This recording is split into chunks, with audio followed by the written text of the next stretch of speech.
Hello and welcome back.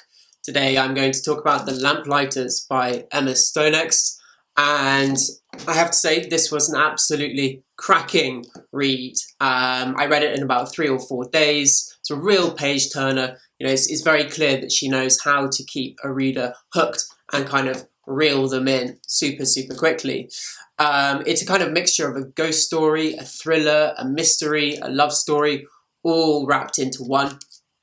And the central premise, or the idea that takes us by storm, is based on a real story, in fact, from 1900, which is when 3 lighthouse keepers completely disappeared without a trace.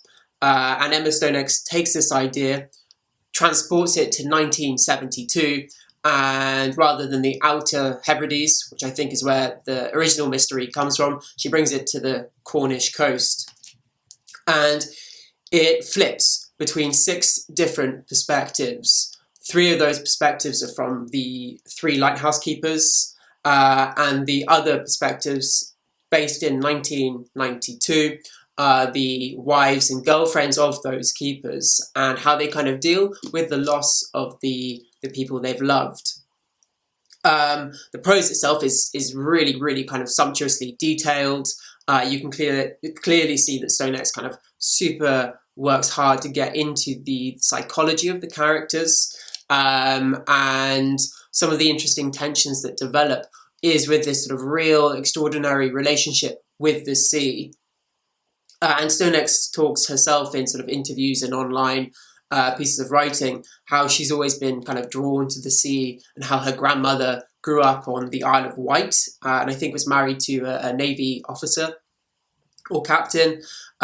So she obviously has this kind of deep connection to the sea herself, even if she doesn't have necessarily kind of any direct experience of living on a lighthouse or family connections in that respect. In fact, she has quite an interesting article where she talks about kind of this sort of popular idea of write what you know, which lots of budding writers get told to do. And she basically says, why would you do that when writers can explore any world they want to? And to be honest, I'm kind of in agreement with that. I think it really helps to draw on your life and information, and she does that quite a lot. She says she mentions experiences that she's had that kind of do filter through in the book. And I think in one interview she mentions that Arthur, who's the kind of the PK, the principal keeper, has quite a sort of similar psychology in terms of wanting to be isolated and kind of on his own, which I thought was quite an interesting idea, as well as his sort of taste in music and poetry and song that comes through as well. So yes, I think this is a really stellar performance. It's not a debut. Quite a lot of articles online and reviews are saying, Emma Stonex's debut. She has in fact written a number of other books under a pseudonym. I tried really hard to find out what her pseudonym is, and I can't. So if any of you are able to investigate that more thoroughly than me, then I would be kind of interested. Because she talks quite intriguingly about how, she, as a mother of 2 little children, it was really hard to find time, make space to write, but that she sort of carved time out in order to do that. And she said this is the first book that she's really felt proud enough to put her own name to, which I think says a lot about the importance of being as genuine and I guess thorough in what you're writing, and proud of what you do. There are obviously all types of ways that people do write, some for money, some for just enjoyment, others kind of with a sort of higher urgency or purpose. But to put your name to a piece of writing, obviously, of course, you want to produce your very best work. In terms of style, as I say, it's a generally quite a literary book, but there is that huge mysterious pull, and she does an amazing job of filtering through bits of information. So you kind of, a bit like a good movie or any kind of good detective story, you kind of get these clues or you get these small answers, and then by the end you do kind of find out what happens. Although there are sort of still some mysteries that remain, So there's a kind of a sort of strange silvery man.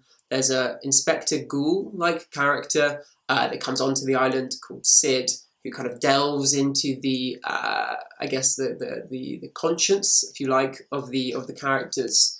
And I liked that. Initially, I thought it was going to put me off because it's quite nice to have things wrapped up, but it fundamentally is about kind of ghosts and mysteries. So leaving those sort of unturned rocks, if you like, was something that I began to quite enjoy. In addition to that, I thought structurally it was quite interesting. I spent quite a long time thinking, why 1972 and 1992? Why not 2002? And I guess the probably one of the answers is because of a lack of technology, right? If it had been set in 2002, all lighthouses by then had been automated, so kind of wouldn't work. But two, also, if you're having a problem in a lighthouse, nowadays you just ring somebody up. So I think it's quite interesting when you do look at horror or thriller or ghost style stories, be that in books or TV, how they do tend to be set in the past. And I think that's because the past, due to that lack of technology, kind of enabled us to have this sense of isolation and a sense of sort of ignorance, really. You can't just look something up on your phone or take a picture of it or get up a shining light. It's a much more kind of solitary world, the past, in so many ways. Also, kind of quite intriguingly and very, very well done, running through this is a writer, and he's the one who is kind of unfolding or unpacking this mystery. He's called Dan.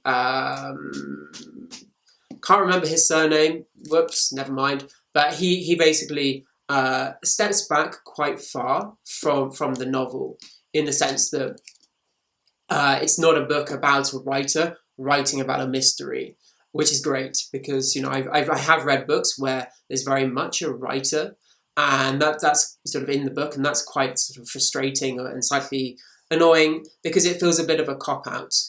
I personally feel that writers sort of writing about themselves demonstrates a little bit of a lack of imagination. I think it's much more exciting to write kind of different stuff. So yes, overall highlights, the prose, the beauty of the prose for sure. I like the way she really does pull the reader along. You read quite a lot of literary novels which tend to be just a little bit too slow. There's that sense of beautiful language, but it's like, well, I kind of want to know what happens next. I think that's so crucial. The other thing I enjoyed was, I guess, the psychology of the characters. I think I might have already mentioned that, but that was really on point and really brilliant. And also seeing the lives of the women. I think that was really one of the key objectives of Stonex, and she does a superb job doing that. The mystery or the focus so often is on the men, and yet it's the aftershock of that, the disappearance of those men and the impact on the women's lives, as well as their own ability to cope. These men going for months on end, weeks on end, to this mysterious lighthouse, and the women having to deal with everything else. Squalling children, dogs, cats, whatever, looking after the home. And the loneliness and the solitude with it is something that she explores so well, and I think it's quite an important voice to raise as well. Beyond that, just a few things that I thought was sort of quite intriguing, and this is just from sort of further reading, and might be interesting for anyone who is sort of writing themselves. So as I mentioned, Stonex has in fact written novels before. So her agent, who is Madeline Milburn, I'll put a kind of link in the description below, managed to sell the rights to quite a number of different publishers. This one is Picador, one of the large kind of publishing houses.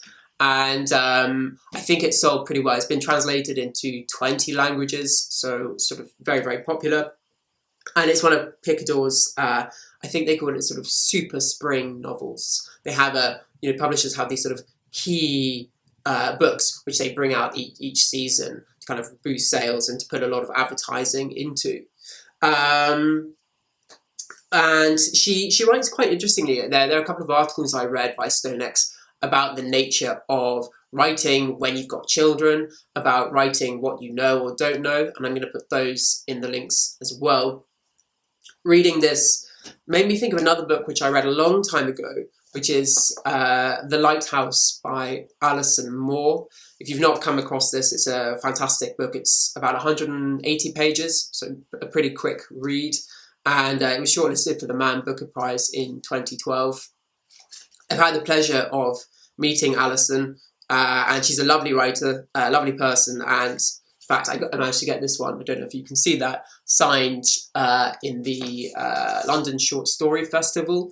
When was that? Maybe 2015, if not earlier, which was a great event, in fact. And I do recommend this book as well if you have the time to read it. That's it from me. Thank you very much for watching. I look forward to doing more videos in the future. And thank you to my 2 new subscribers. That's very exciting. Take care. Bye-bye.